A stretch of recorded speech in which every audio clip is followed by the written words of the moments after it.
Bipartisan victory for the American people, but he will also note that neither side got everything they wanted. The deal facing pushback from the far right and left, but moderates in both parties coming together to get it done. The bill cuts the deficit by $1.5 trillion over 10 years. It also suspends the debt limit for the next 2 years until after the next presidential election. The bill claws back billions of dollars in unspent COVID funds and imposes new work requirements for some Americans relying on food assistance programs. It will also end the pause on repaying student loans.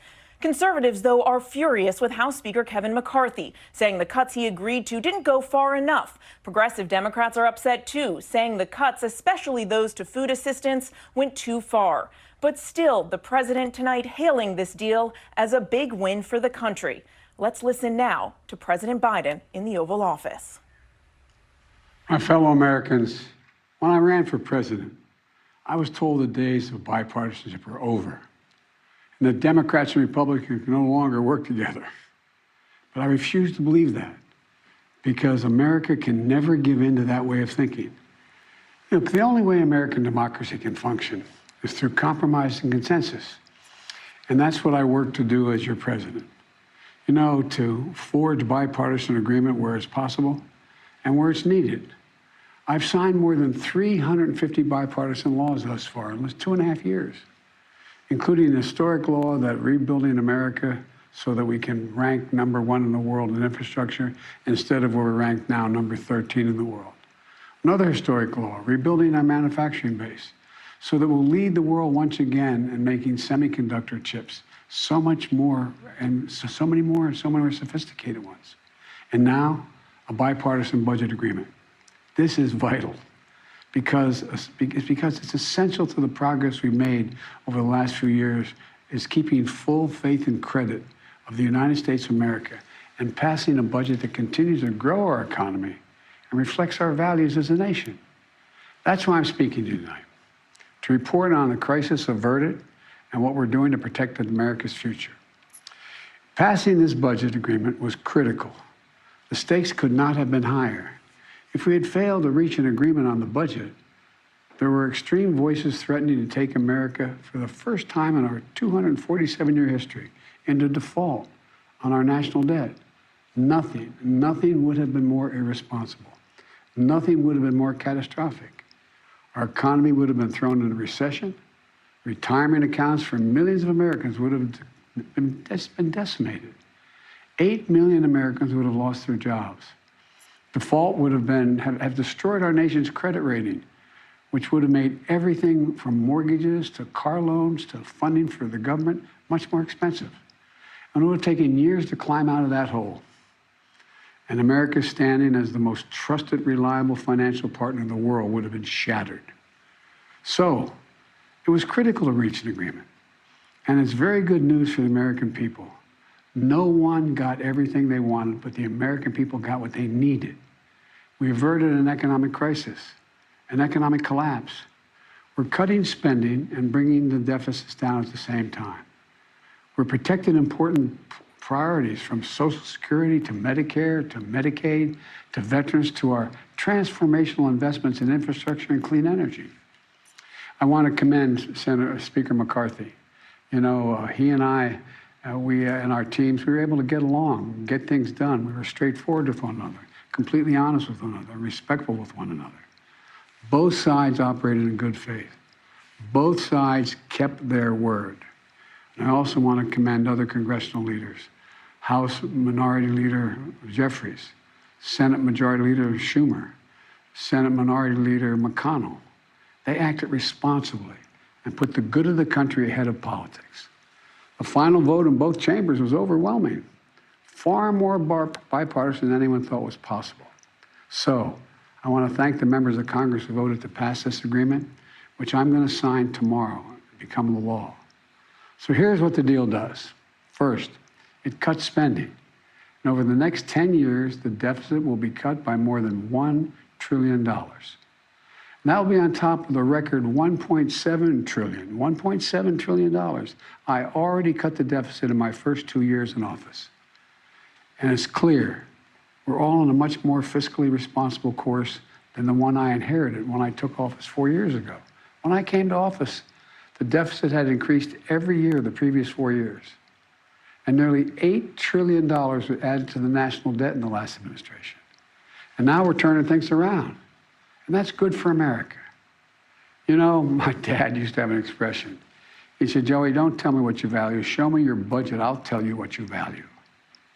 That's at the heart of this debate. What do we value? Protecting seniors.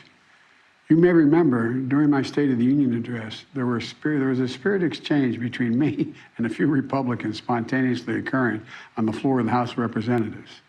I was pointing out that for years, some of them were putting forward proposals to cut Social Security and Medicare. And some of them that night took exception, and they said very loudly that that wasn't true. So I asked them on the floor at that night, I said, ask them a simple question. Will you agree not to cut Social Security, not to cut Medicare? Would they agree to protect these essential programs? They're a lifeline for millions of Americans. Programs that these Americans have been paying into every single paycheck they've earned since they started working. And that provides so much peace of mind. With the bright lights and cameras on, those few Republicans who were protesting, they agreed. They said they wouldn't cut it. That's how we protected Social Security and Medicare from the beginning and from it being cut, period. Healthcare was another priority for me, a top priority. I made it clear from the outset, I would not agree to any cuts in Medicaid, another essential lifeline for millions of Americans, including children in poverty, the elderly in nursing homes, and Americans living with disabilities.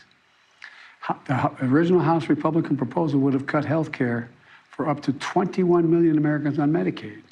And I said no. And Medicare was protected. And so were millions of people most in need. Look, I've long believed that the only one truly sacred obligation that the government has is to prepare those we send into harm's way and care for them and their families when they come home and when they don't come home. That's why my last budget provided VA hospitals with additional funding for more doctors, nurses, and equipment to accommodate the needs of veterans and more appointments. The House Republican plan would have meant 30 fewer million VA healthcare visits for our veterans. We didn't let that happen. In addition, this bill fully funds the Bipartisan PACT Act, the most significant law in decades for veterans exposed to toxic burn pits and for their families. It expands access to those veterans and their families to health care and to disability benefits. Look, we're investing in America and our people and in our future. We've created over 13 million new jobs, nearly 800,000 manufacturing jobs. Where is it written that America can't lead the world again in manufacturing? Unemployment is at 3.7%. More Americans are working today than ever in the history of this country. And inflation has dropped 10 straight months in a row. In this debate, I refuse to put what was responsible for all this economic progress on the chopping block. This bipartisan agreement protects the law that will help us build the best infrastructure in the world. It fully protects the CHIPS and Science Act, which is going to bring key parts of our supply chain to America, so we don't have to rely on others, like semiconductors, those tiny computer chips smaller than the tip of your finger that affect nearly everything we rely on, from cell phones to building automobiles to the most sophisticated weapon systems and so much more. We protected another law that I passed and signed last year that finally beat Big Pharma, which I've been trying to do for over 30 years. It finally gives Medicare the power to negotiate lower drug prices, just like the VA has been able to do for veterans. This law has already dramatically cut the cost of insulin for seniors, from as much as $400 a month to just $35 a month for insulin.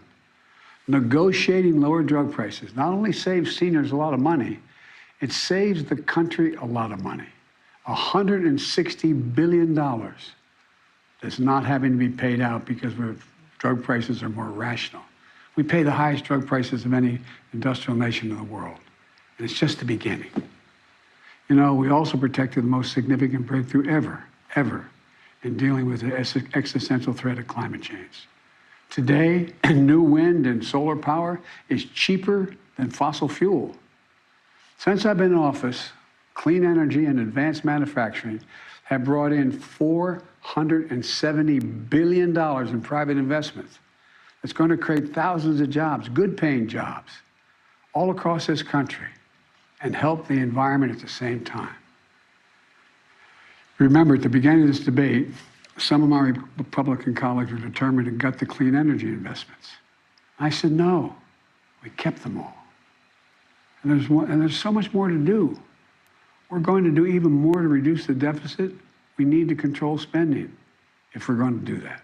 But we also have to raise revenue and go after tax cheats and make sure everybody's paying their fair share. No one, I promise, no one making less than $400,000 a year will pay a penny more in federal taxes. But like most of you at home, I know the federal tax system isn't fair. That's why I kept my commitment, again, that no one earning less than $400,000 a year will pay a penny more in federal taxes. That's why last year I secured more funding more IRS funding to go after wealthy tax cheats. The nonpartisan Congressional Budget Office, and it is nonpartisan, says that this bill will bring in $150 billion, and other outside experts expect that it would save as much as $400 billion, because it's forcing people to pay their fair share. Republicans may not like it, but I'm going to make sure the wealthy pay their fair share. I'm also proposed closing over a dozen special interest tax loopholes for big oil, crypto traders, hedge fund billionaires, saving taxpayers billions of dollars. Republicans defended every single one of these special interest loopholes, every single one. But I'm going to be coming back, and with your help, I'm going to win. Right now, catch this, right now the average billionaire in America pays just 8% in federal taxes. 8%. Teachers and firefighters pay more than that. That's why I proposed a minimum tax for billionaires. Republicans are against it, but I'm going to keep fighting for it. No billionaire should pay less in federal taxes than a teacher or a firefighter. Look, let me close with this. I know bipartisanship is hard, and unity is hard, but we can never stop trying. Because in moments like this one, the ones we just faced, where the American economy and the world economy is at risk of collapsing, there's no other way. No matter how tough our politics gets, we need to see each other not as adversaries, but as fellow Americans. Treat each other with dignity and respect. To join forces as Americans to stop shouting, lower the temperature, and work together to pursue progress, secure prosperity, and keep the promise of America for everybody. As I've said in my inaugural address, without unity, there is no peace, only bitterness and fury. And we can never become that country. I can honestly say to you tonight that I've never been more optimistic about America's future. We just need to remember who we are. We are the United States of America. And there's nothing we can't do when we do it together.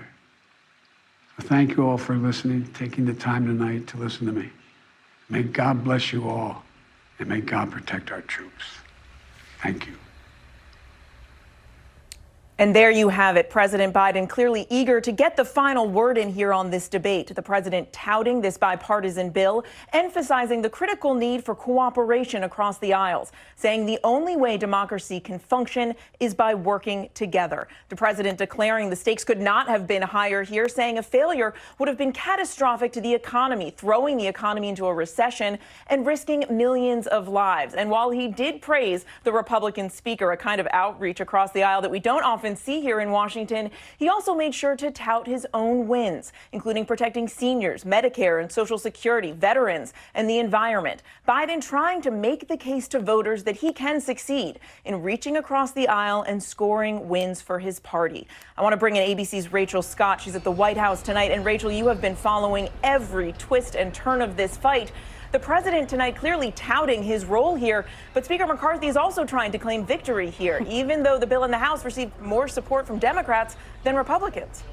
Exactly, Mary. And even as President Biden praised both Democrats and Republicans, he also acknowledged the reality that bipartisanship is hard. In fact, more Democrats supported this debt limit deal than Republicans, even though this was a bill that was negotiated by Speaker McCarthy, and even though Republicans do have a razor-thin majority in the House.